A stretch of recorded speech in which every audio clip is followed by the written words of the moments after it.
देश की सीमाओं की रक्षा में लगे जवान प्रशासनिक अमले के ढुलमुल रवैये के कारण ही अपनी संपत्ति पर काबिज नहीं हो पा रहे हैं, क्योंकि अनलीगल तरह से जमीन की प्लाटिंग करने वाले प्रॉपर्टी डीलर की ही अब तहसील के उन कर्मचारियों को खुश रखते हैं जिन पर लोगों को न्याय दिलाने की जिम्मेदारी है।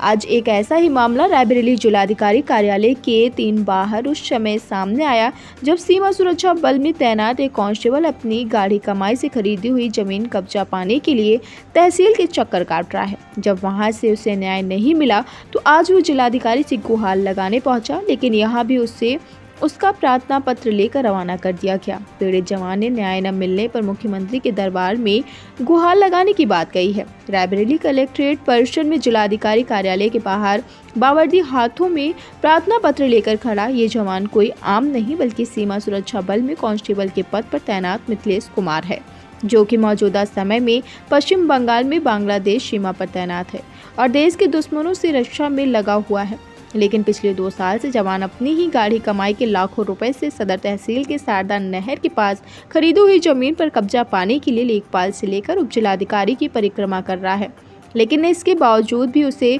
हर बार टरका दिया जाता है। जानकारी के अनुसार जवान ने 2 साल पहले शारदा नहर के पास राजेश यादव नाम के व्यक्ति से जमीन खरीदी, जिसका मध्यस्थता मोहम्मद शफीक ने की। अब बेनामा राजेश के घर की महिलाओं ने किया। पीड़ित ने बेईमानी के नाम पर दाखिल खारिज भी करा ली, लेकिन उसे जमीन पर कब्जा नहीं मिला।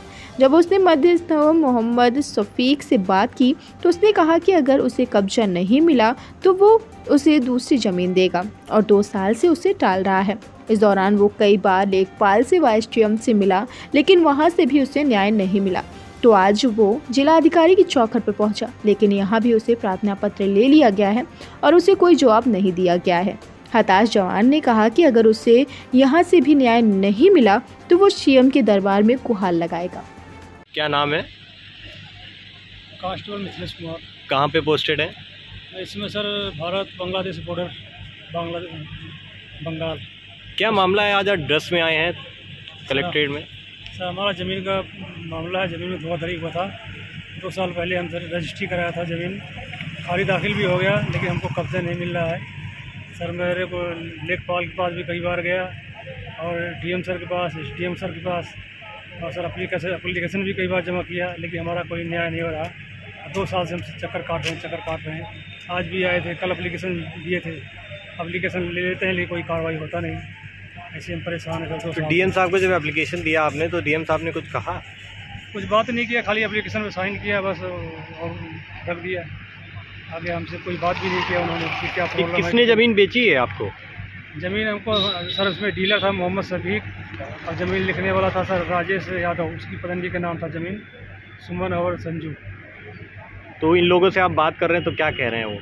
सर मोहम्मद शफीक तो हमको 2 साल से इतना धोखा दे रहा, बोला कि मैं अगर ये ज़मीन नहीं हो रहा दूसरा ज़मीन दूंगा। यही बोलते बोलते सर 2 साल निकाल दिया, ना ज़मीन दे रहा और ना इन लोगों का सब मिली भगत है, डीलर का भी और सर जो ज़मीन का मालिक है उसका भी और लेखपाल का भी, सबका मिली भगत। आप छुट्टी लेके आए हैं? हाँ हम सर छुट्टी लेके आए हैं। कितने दिन की छुट्टी पे आए? छुट्टी सर 15 दिन के लिए आए हैं या 2 दिन से भी चक्कर काट रहा हूँ सर, और हम तो 2 साल से परेशान हो गया कार्रवाई करके। यहाँ से जैसे आपको न्याय नहीं मिल रहा है तो इसके आगे आप कहाँ जाएंगे? अब यहाँ से आगे कहाँ जाएंगे सर? डीएम से एसडीएम सर इन सबसे मिल लिया, अब इनसे नहीं तो होगा सर सीएम सर के पास जाएंगे सर, सीएम के मुख्यमंत्री दरबार में जाएंगे सर। अब इससे और क्या रास्ता है हमारे पास?